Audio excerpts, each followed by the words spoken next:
Welcome to the Americas Table, hosted by the Georgetown Americas Institute, where we sit at the table with leaders from the region who have transformed their dreams into reality. Today's guest is Patricia Bullrich from Argentina. Patricia Bullrich is an Argentine politician and chairwoman of the PRO party, Propuesta Republicana. Born in Buenos Aires, Bullrich graduated from the University of Palermo and as a student was involved with the Peronist youth. She later served as Secretary of Labor for President de la Rúa and more recently was Minister of Security under President Mauricio Macri. Today, she is here as part of a U.S. tour, which in itself is a part of the launch of her exploratory bid for the 2023 presidential elections in Argentina. Welcome, Patricia. It's a pleasure to have you at the Americas Table. Thank you very much. We're going to conduct this interview in Spanish como corresponde. Así es, nuestro idioma. Bienvenida, Patricia. Es un gran gusto tenerla aquí en Georgetown. Y queremos empezar con usted contándonos para qué vino a Estados Unidos y qué se trae de regreso a Argentina. Bueno, vine a Estados Unidos en bloque de 4 objetivos, ¿no? El primero fue conocer y adentrarnos más en todo lo que son las nuevas tecnologías, los unicornios, la economía del futuro, que para nosotros es muy importante. Es una de las salidas que la Argentina tiene para la crisis. Nosotros tenemos 11 unicornios en la Argentina, que es, digamos, per cápita el país de Latinoamérica con más unicornios, a pesar de la crisis económica. Entonces, ir a Silicon Valley, ir a Meta, nos abre mucho la cabeza de todo lo que se puede hacer ahí. Después estuvimos en New York, viendo argentinos, economistas. Estuvimos con un premio Nobel, Tom Sargent, que nos habló de su teoría sobre la inflación. Estuvimos también con personas y fondos de inversión que tienen intereses en nuestro país. Bueno, siempre en New York es un poco Wall Street y toda esa forma de pensar. Y también profesores de Columbia, argentinos que están pensando cómo resolver los temas de Argentina. Acá en Washington tuvimos como dos etapas, ¿no? Una etapa también estuvimos en la US Chamber, estuvimos en el Council of America, es decir, en lugares donde estuvimos con muchas empresas que están en la Argentina desde hace muchísimos años, y luego tuvimos la etapa gubernamental. Estuvimos con National Security, ahora vamos a estar con el Departamento de Estado también. Bueno, estuvimos con el Departamento de Estado, así que viendo también la parte gubernamental. Y terminamos en Chicago, en un evento muy lindo, donde todos los estudiantes argentinos que estudian en Estados Unidos y también en Londres o algunos países europeos, Londres, por ahí Holanda, Bélgica, se reúnen para encontrarse con líderes argentinos para discutir qué posibilidades hay, cómo está el país y qué posibilidades hay para que ellos vuelvan. Ha sido una vuelta completamente integral, sí. Gobierno, sector privado, estudiantes, sociedad civil. ¿Qué impresión tiene de cómo se ve Argentina desde fuera después de este viaje? Bueno, siempre está esta doble circunstancia, ¿no? Si ve a Argentina en una crisis muy fea, con un gobierno muy débil, que tuvimos nosotros que ayudarlo a votar el acuerdo con el Fondo Monetario, nosotros que somos oposición, con una economía siempre con problemas, con pobreza, y por otro lado siempre se ve a Argentina como un país con mucho potencial, ¿no? Donde hay como una pregunta, ¿por qué, no? ¿Por qué Argentina, habiendo tenido bases educativas tan fuertes, una clase media muy potente, viene en una crisis de decadencia tan profunda, ¿no? Así que siempre está esta doble manera de verlo, ¿no? Con pesar y a pesar del pesar, con ganas de que la Argentina salga adelante. Y su historia de vida la trajo en este viaje y es algo muy interesante. Ha tenido unos cargos muy importantes, muy desafiantes. ¿Qué momentos en su carrera influyeron en el proyecto que ha emprendido hacia adelante? Bueno, yo soy una persona que desde muy joven me comprometí en la política, tuve momentos difíciles, estuve en el exilio, viví en Brasil, en México, un tiempo en España, y siempre pensé que la Argentina tenía grandes desafíos, ¿no? En la lucha por una política honesta, por la honestidad, por la necesidad de que el país no entre en este política tan patrimonialista, tan feudalista, tan populista, y entonces esa lucha ha sido siempre en cargos que cada vez que tomaba esos cargos se agarraban la cabeza y me decían, pero ¿dónde te mandan? Te mandan a las cárceles, al Ministerio de Trabajo, al de Seguridad, a lugares difíciles. También he sido diputada nacional 3 veces. Pero bueno, siempre en los lugares donde he estado he podido salir con gestiones de alguna manera buenas, reconocidas socialmente. Y ese reconocimiento social se convirtió en más que plantear una candidatura, porque todavía es un poco pronto, falta un tiempo para las elecciones, es como algo que ha surgido en la sociedad como un principio de reclamo, tampoco quiero agrandarme ni decir algo que no corresponde, como un principio de reclamo social, quizás por la personalidad, ¿no? Porque más o menos qué cosas hay que hacer en la Argentina, todos lo sabemos. Ahora, ¿quién va a tener el coraje para hacerlas? Eso es la respuesta que quizás yo y todo nuestro equipo puede dar. Es interesante porque esa es la pregunta para toda la región y sin caer en la trampa de generalizar, pues evidentemente mucho se dice sobre el golpe que le ha dado el COVID a la economía y a la sociedad de América Latina. ¿Cuál sería el modelo de recuperación para la región? Obviamente cada país tiene diferentes circunstancias, pero en lo económico, en lo político, en lo social, ¿hay algún tipo de camino para la recuperación, realmente para buscar la inclusión social y el bienestar? Bueno, sí, claro, el camino es tener una senda donde la Argentina vuelva a generar un Estado que le sirva a la sociedad. Hoy nosotros tenemos un Estado que le cuesta a cada argentino mucho dinero y sin embargo cada vez los servicios son de menor calidad. En educación, en salud, siempre hemos tenido una educación pública importante, siempre hemos tenido una salud importante y hoy el deterioro es muy grande y los impuestos cada vez más altos. Y también hay una realidad nueva, ¿no? Los jóvenes están buscando están menos regulados, menos controlados, quieren más libertad, trabajan en un lugar, en otro. Entonces hay un movimiento libertario, hay un movimiento a favor de la libertad, de la necesidad de tener un país con menos trabas, con menos regulaciones, con leyes laborales más claras, más transparentes, con sindicatos que no sean, que no traben la vida de los argentinos, con empresas que no solamente vivan del Estado.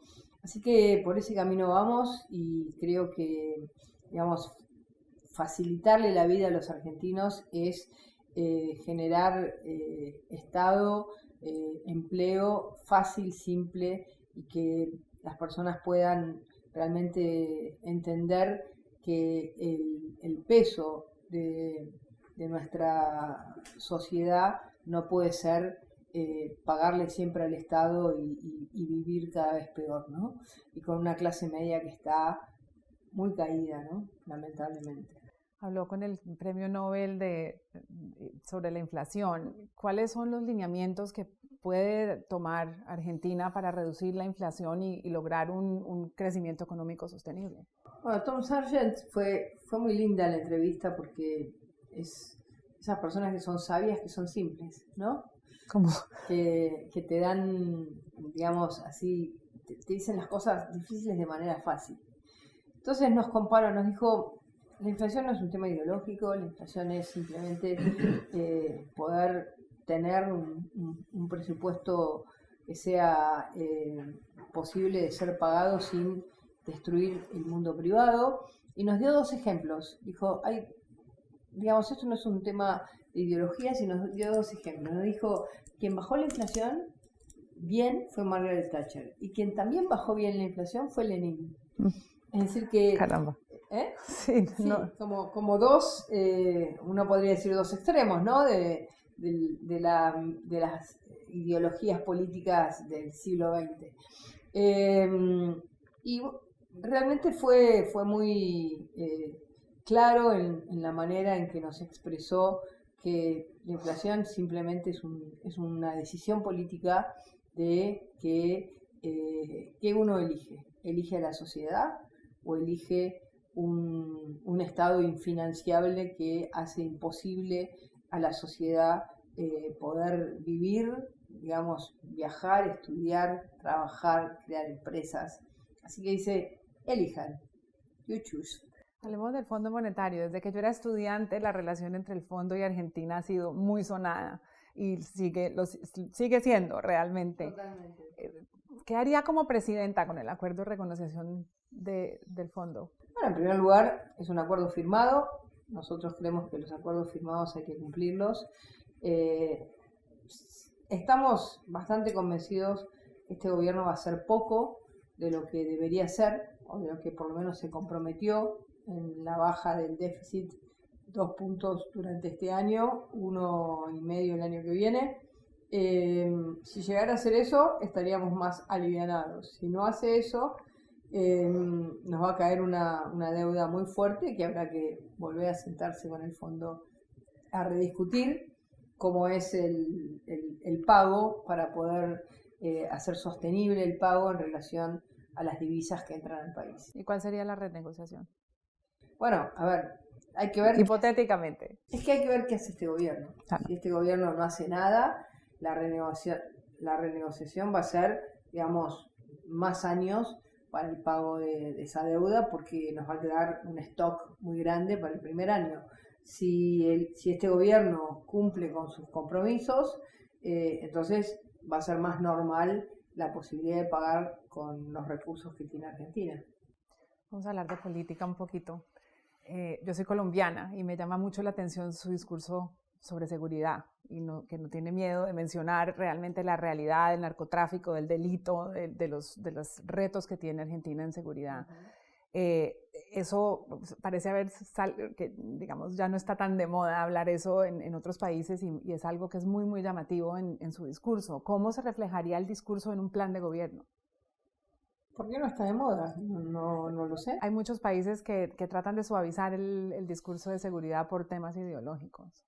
Bueno, a ver, uno puede suavizar el tema de seguridad, pero la realidad está ahí. Uno la realidad la ve en la cantidad de homicidios, la ve en la cantidad de asaltos, de robos, de crímenes, y entonces del daño que le hace el narcotráfico, no solamente por el consumo, porque puede haber gente que decida consumir, pero hay sectores muy vulnerables que ese consumo le generan dependencias no solamente hacia la droga, sino económicas. Se convierten en parte de las redes del narcotráfico. Entonces, nosotros no queremos ninguna parte de la Argentina dominada por el narcotráfico, ningún barrio en el que haya alguien que sea dueño y el Estado sea un Estado de narcotraficantes, sino un Estado de derecho. Entonces hemos decidido, cuando estuvimos en el gobierno, hemos decidido una lucha muy, muy frontal. Fue muy bienvenida la Argentina, muy bienvenida. Nosotros también teníamos este discurso políticamente correcto, de ser muy suaves, y cuando nosotros entramos con fortaleza y también con suavidad hacia aquellos que la sufren, logramos un apoyo social inmenso. Es decir, la gente en la Argentina no quiere que lo maten cuando sale a trabajar, no quiere que le roben sus cosas.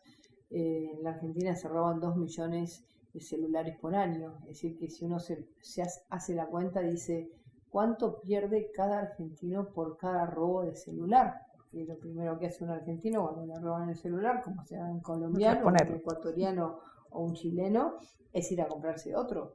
Entonces, el nivel de pérdida que cada uno tiene durante un año es enorme. Entonces tenemos que terminar con eso, porque es cuidar a la gente, es cuidar a la sociedad y es lograr que la sociedad viva en tranquilidad, salga a trabajar en tranquilidad, sienta que sus hijos no van a ser cooptados por el narcotráfico. Así que vamos a profundizar lo que hicimos en una próxima gestión. Y en esas elecciones habría pues, diferentes opciones. Estamos hablando todavía en lo hipotético. ¿Estaría dispuesta a otras posiciones, a otros cargos en el gobierno que no sean necesariamente la presidencia? Yo voy digamos, si tomo la decisión, por supuesto, voy a la presidencia, porque creo que la Argentina necesita la fortaleza que nosotros, nuestro equipo, ha demostrado en las gestiones que nos han tocado. Creemos que ya no es más un tema de políticas, las políticas las conocemos, las hemos repetido. Nuestro anterior gobierno, con Mauricio Macri como presidente, también tenía un plan similar. Ahora hay que hacerlo. ¿Cuáles son los principales obstáculos para llegar ahí? Bueno, a ver, siempre que uno piensa en un cargo tan importante como puede ser la presidencia de un país, y de la Argentina, en mi caso, hay un montón de obstáculos, es decir, pero es como un mundial, ¿no? Uno le tiene que ganar a todos. Cuando uno es argentina es más fácil, sin duda. Vamos a hablar de su papel como mujer, que desde el principio se ha enfrentado a unos cargos que, digamos, estereotípicamente han sido de hombre, y ha roto una cantidad de barreras, y como decía Hillary Clinton, el cielo de cristal o el techo de cristal, una y otra vez. Aquí estamos en una universidad. ¿Cuáles serían los consejos que le daría a una mujer, a una estudiante joven que quiera incurrir en política en América Latina? Bueno, yo creo que no solamente es un techo de cristal en política, es un techo de cristal en política, es un techo de cristal en las empresas, es un techo de cristal en todo. Yo lo primero que le diría es que no corte su carrera. En todo caso, si tiene hijos y hay que criar a los hijos, bueno, que comparta eso, que la responsabilidad no caiga solo en la mujer, porque ahí se produce como un gap en esa situación donde quizás la mujer se va a 10 años del mercado laboral y cuando vuelve su situación es distinta, tiene una posición de mayor dificultad. Entonces, hoy hay más mujeres en las universidades que hombres, por lo menos en Argentina es así, pero después, cuando uno ve 10 años después, hay más hombres que mujeres en esas posiciones. Entonces, hay que compartir todo, y lo mismo pasa en política. Y después, no dejarse pasar nunca. Hay una situación en la mujer, ¿no? Que es, yo te voy a ayudar. Y eso es una mentalidad de superioridad. Yo también te puedo ayudar, ¿no? No le puedo decir lo mismo a un hombre. Yo también te puedo ayudar. Vos me puedes ayudar, yo también te puedo ayudar. Entonces, creo que hay que pararse en un lugar desde el primer día que uno arranca, desde un lugar en el que uno no es más ni menos que un hombre, que tiene que tener la misma fortaleza y que no tiene que dejar ponerse en el rol de la mujer. Yo por eso siempre elegí lugares que me dijeron, pero ¿cómo? ¿Ministra de Trabajo? No, eso no es para una mujer. Secretaria de Cárceles no es para una mujer. Ministerio de Seguridad no es para mujer. Bueno, yo demostré que sí, que es para mujer. Un gran ejemplo para las jóvenes estudiantes. Y la otra es cómo quitar el desazón que hay por la política en este momento. Nadie quiere meterse en política, es interpretada como una carrera que no lleva a ninguna parte, que no genera crecimiento interno, que para ser político tiene uno que venderle el alma al diablo. ¿Cómo poder realmente hacerle como una especie de trabajo de marca en la política para que la gente competente pueda participar? Yo todavía tengo mi alma sin habérsela vendida al diablo. Muy bien, por eso estamos aquí, sí, con estas preguntas.